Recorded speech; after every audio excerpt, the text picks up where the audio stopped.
আজ আমি আপনাদের সাথে শেয়ার করব ম্যারা পিঠা বানানোর রেসিপি। ম্যারা পিঠা বানানোর জন্য আমি চালের গুঁড়োগুলো হালকা মিডিয়াম আঁচে একটু ভেজে নিয়েছি। এখন আমি গুড় গলানোর জন্য আলাদা একটা পাত্রে সামান্য পানি দিয়ে গুড়টা দিয়ে দিয়েছি।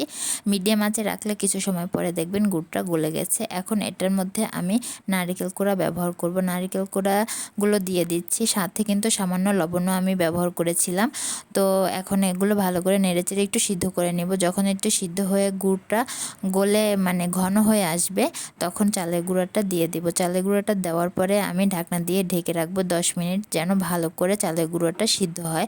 চালের গুঁড়োটা ভালো সিদ্ধ না হলে পিঠাটা কিন্তু ভালো হবে না, পিঠার ডোটাও ভালো হবে না।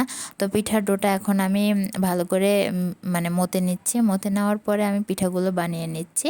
পিঠাগুলো বানানো হয়ে গিয়েছে। এখন আমি এটা রাইস কুকারে ভাপে দিব। এটা চুলাতেও দেওয়া যায়, কিন্তু আমি রাইস কুকারে দিচ্ছি।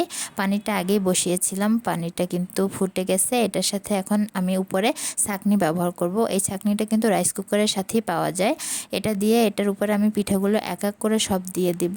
পিঠাগুলো দেওয়ার পরে ঢাকনা দিয়ে ঢেকে দিব, 10 মিনিট রাখবো। 10 মিনিট পরে উঠিয়ে নিচ্ছি। দেখেন আমার পিঠাগুলো কিন্তু হয়ে গিয়েছে, খুব সুন্দর দেখতে লাগছে, খেতেও মজা হয়েছিল। আপনারাও জানাবেন কেমন হয়েছিল পিঠাগুলো।